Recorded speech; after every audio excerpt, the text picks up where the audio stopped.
people-pleasing. It's a trap that divorces us from personal integrity. Consider the world's most famous quote from Abraham Lincoln. You can fool some of the people some of the time, but you cannot fool all of the people all of the time, including yourself. There are many philosophical systems that teach self-deceit. Oh, sure, they call choosing an attitude, choosing a motivation, choosing an emotion, but you really can't do that. All you can do is play pretend. Sometimes we can play pretend with profound sophistication, but it's still a load of bullshit.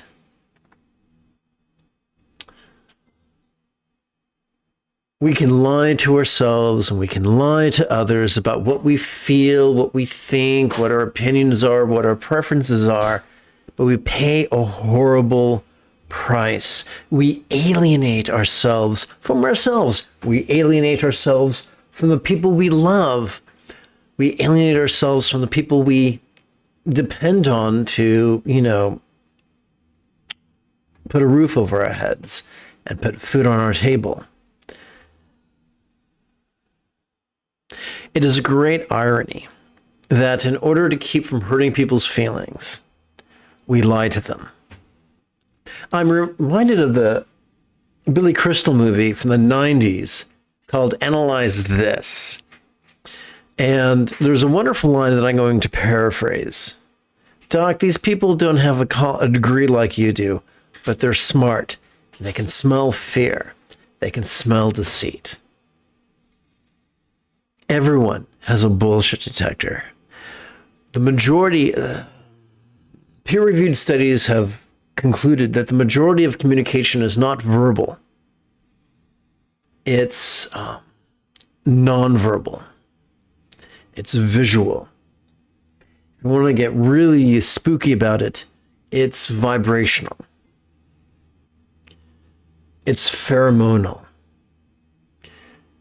There was a time, just a handful of centuries ago, when all humans stank and you could literally smell fear on someone. You could smell aggression on someone. We can't do that now, but we used to. If you value relationships and intimacy and the fulfillment it promises to bring, we have to find a way to balance authenticity with kindness. Let us not beat ourselves up too terribly. Last night, or yesterday sometime during the day, we discussed the 8 worldly concerns, and how 2 of them pertain to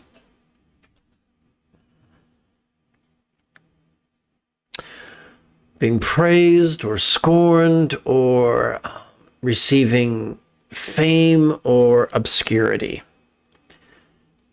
This is wired into us, not because we're petty and vain, but because our survival depends upon the quality of cooperation we enjoy between ourselves and the members of our pack or herd or tribe. And so we are wired, believe it or not, we are wired not to stand on so many toes. Have you ever wondered why so many sociopaths and malignant narcissists and high-functioning psychopaths ascend to the highest echelons of power? Because they own their selfishness, and that's just deplorable. But there is a greater degree of authenticity in a predator who knows he's a predator. Do I want you to be a predator? Oh, hell no. However, we have to be honest with ourselves about what we want, about what we think, about what we feel. And we have to find an authentic yet gentle way of communicating that.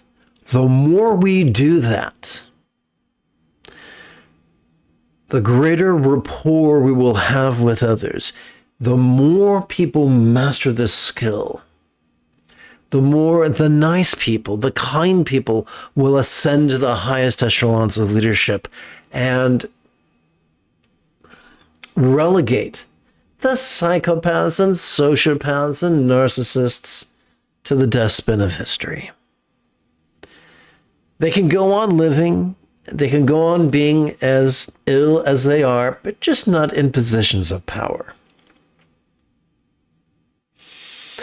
Oh, sure, call me provincial, but I'm deeply allergic to the murder of children, regardless of the color of the skin or the beliefs of their culture.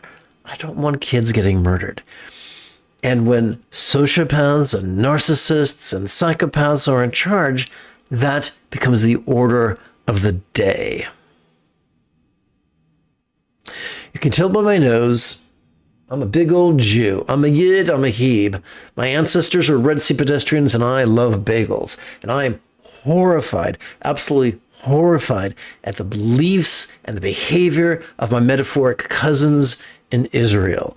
Around the planet, fascism is on the rise, partly because late-stage capitalism creates the fear and desperation that is ideal for the rise of fascism, but also because, once again, up until this moment, the most authentic people, the most internally authentic people, have been the predators. We can't do this. We need a spiritual revolution where each of us are honest with ourselves and kindly express that honesty to others.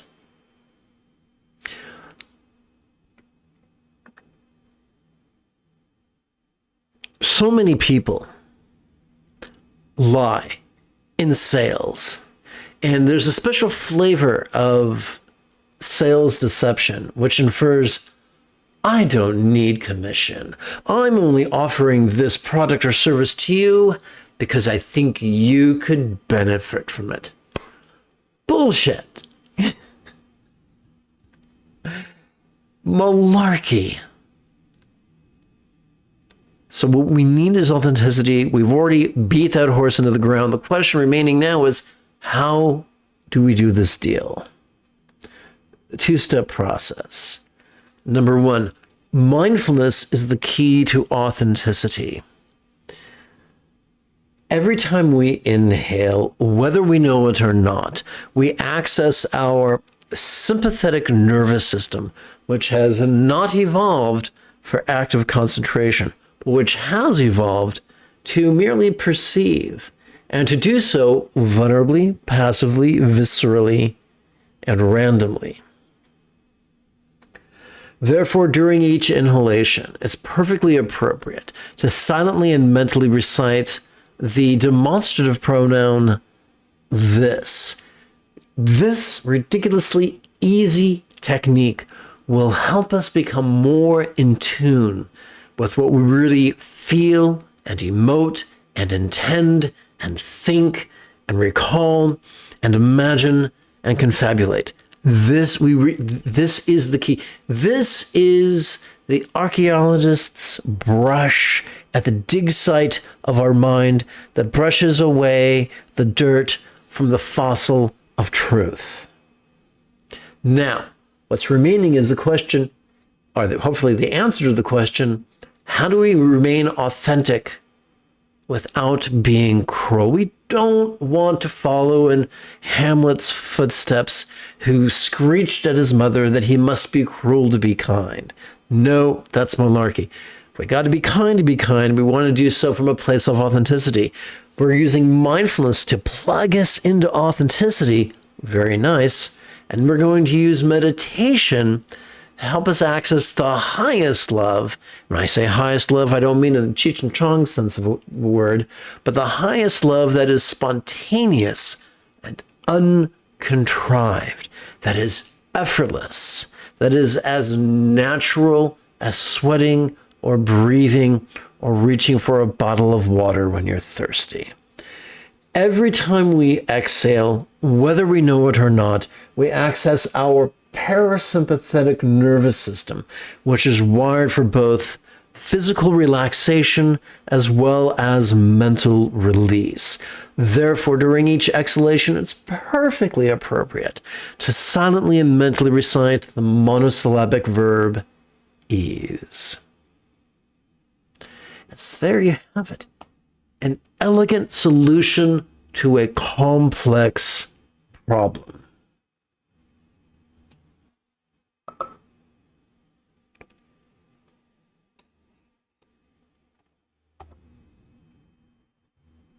I think it could be quite fun if together as a team we chanted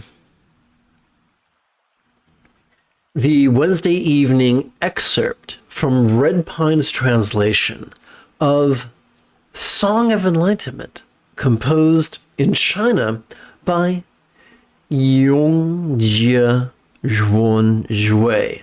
I'm doing my best to pronounce that. If at any point during this live stream you have a specific question about Buddhist chanting, Buddhist meditation, Buddhist philosophy, or how to apply them, just type your question in great detail in the chat window. If you're using a laptop or a desktop, it'll be on the right. If you're using your smartphone, it'll be right down here. So once again, if any of this is opaque, type your question and I will be keen to answer it. Let's see.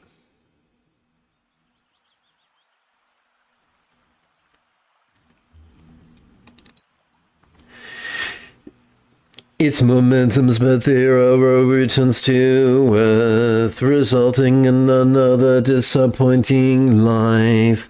Unlike the door to the real and unconditioned, once you step through, you are in the Buddha realm.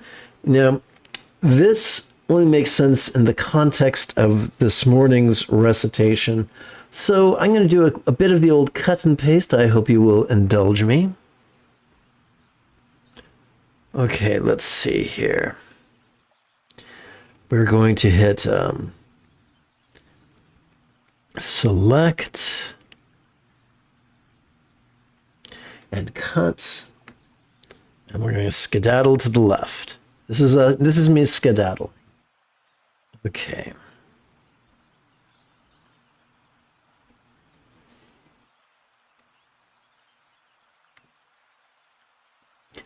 Copy.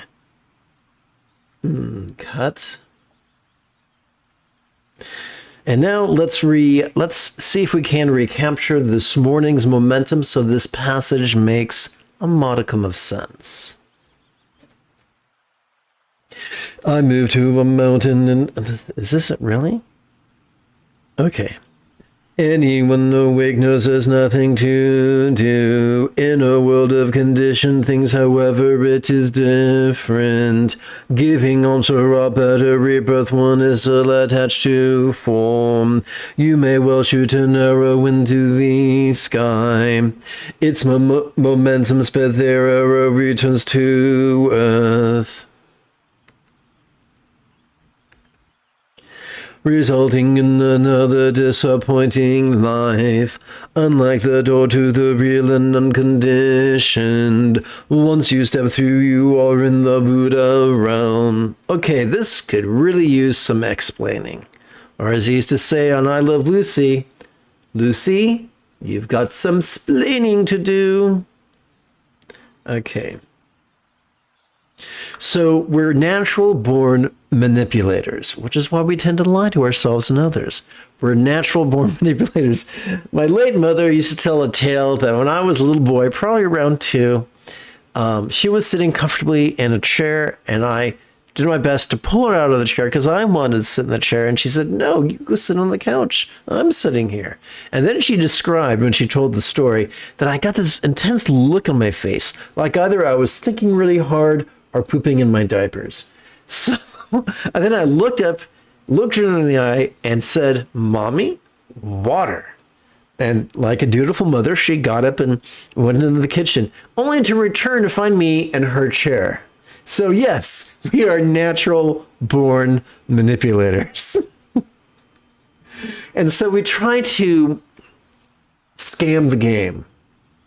And for those who believe in multiple lives and those who believe in the possibility of auspicious rebirth, we often try to purchase auspicious rebirth with good deeds fueled by selfish motives. Dun, dun, dun. And now the author of this text is saying, trying to do this, trying to engineer our lives by manipulating things, by pulling the strings, is like shooting an arrow, not at a bullseye, but in the air. It might go super fast and super far and super high, but like any student of algebra will tell you, especially algebra 2, it's going to come back down. It's going to describe a parabola.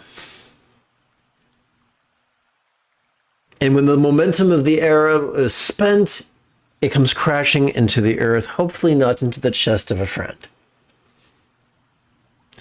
Similarly, we might squander our time and energy and cleverness and resources in using magic and ritual to craft the present or future life we desire, if that's real, if that's possible. And if it is, eventually that energy will run out. And we'll be stuck again in a situation we can't control that is far different than what we would prefer. Therefore, the author infers, our problem is not the finite amount of energy we use to manipulate our circumstances. The problem is that we are prisoners of the duality of shoving and reaching, of pushing and pulling. In Tibet, they would describe it as fear and hope, the same basic duality. Now, we're hardwired to feel these things. The liberation the Buddha offers us is not liberation from the presence of the fundamental duality, but the tyranny of the fundamental duality. We want to transform our fundamental urge to push and pull. We want to transform it from a great big grizzly bear into a little squeaky mouse.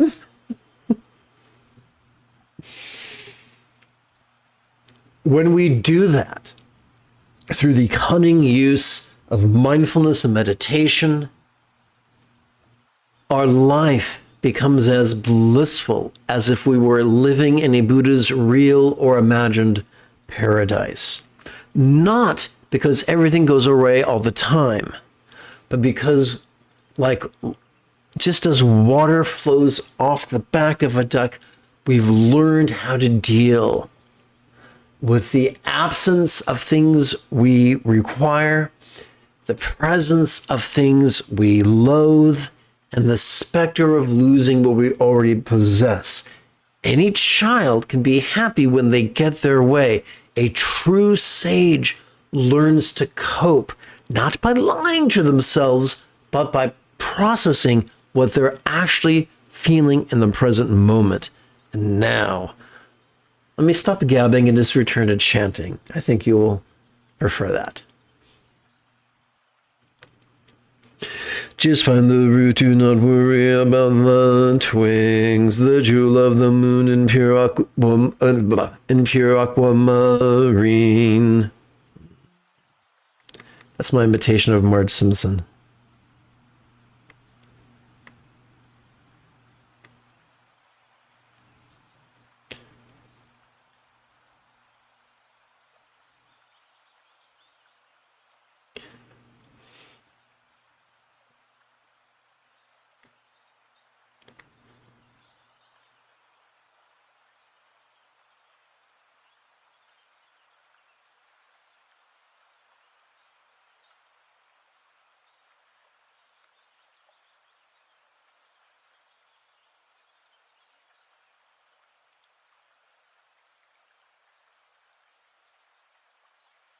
Once you learn to use this wish-fulfilling pearl, it's up to you when others never ends. So just as a Frenchman devised the myth of Aladdin's lamp, I think it was a Frenchman, Similarly, the ancient Indians and then the Chinese developed the myth of the wish-fulfilling jewel or the wish-fulfilling pearl. And the message here is the peace and resilience that comes from mindfulness and meditation is even better than our winning lottery ticket. Moon on the river, wind in the pines, why is the sky so clear all night? The pearl of our Buddha nature soars up in the mind, mist and cloud shroud the body.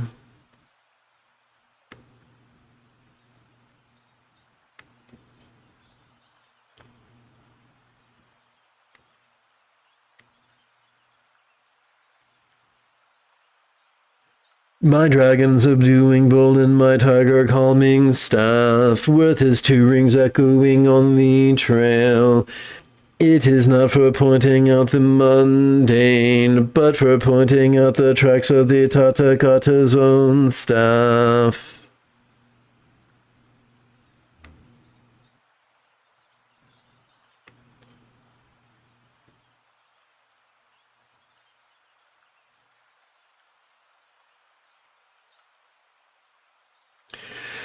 All right, thank you for humoring my compulsive editing.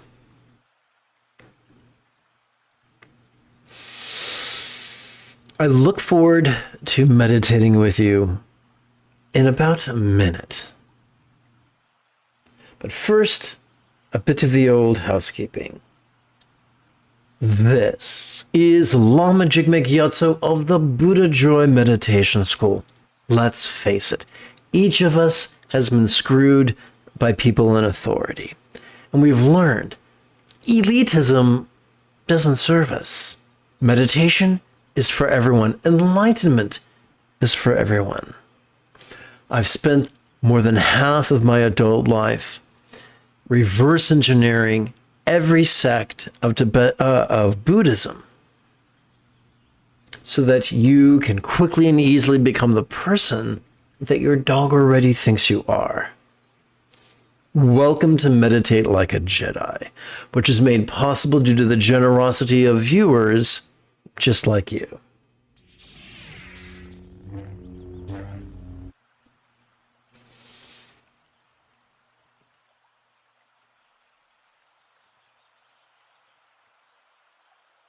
Let us chant the recitation of empathetic bodhicitta and enthusiastic refuge. We'll start with the longer triplet chant.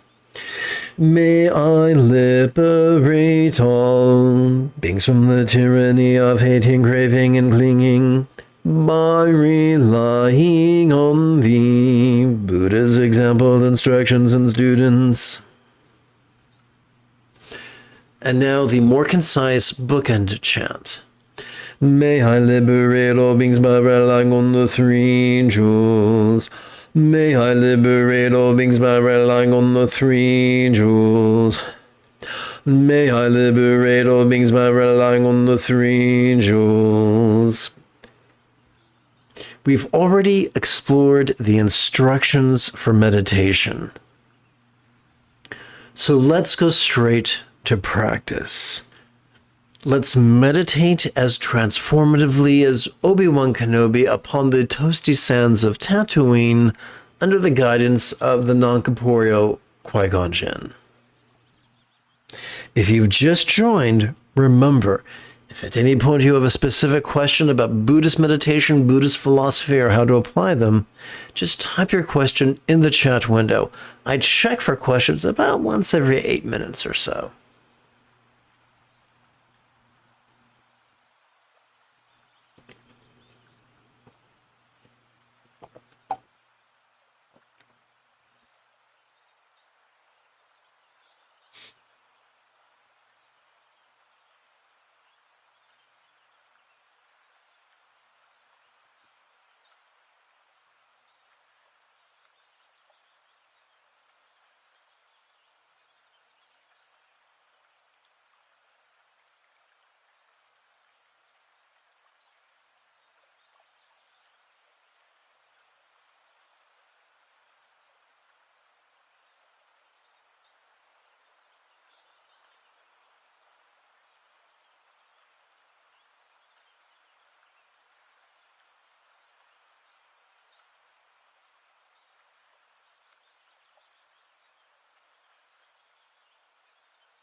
Welcome to this evening's practice. If at any point you have a specific question about Buddhist meditation, Buddhist philosophy, or their application, simply type your question in the chat window. Briefly put, the key to mindfulness is to allow our minds to passively notice as we breathe in. This can be facilitated by silently and mentally reciting the demonstrative pronoun this as we breathe in. The key to meditation is to physically relax and mentally release as we breathe out, which can be facilitated by silently and mentally reciting the verb ease with each exhalation.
Let us seal this evening's practice with a bit of the old chanting.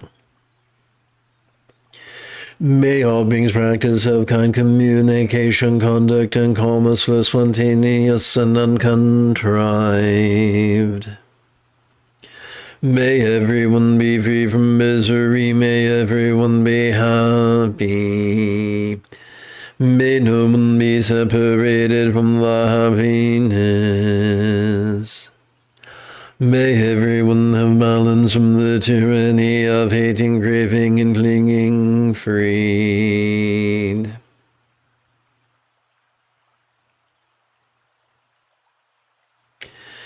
If you feel that I have earned it, you could give this live stream a thumbs up. You can even help support this channel on Patreon. In approximately 10 2/3 hours, I would very much like to return to lead tomorrow's early morning meditation class and group practice. And if you are as geeky as me, this is the way.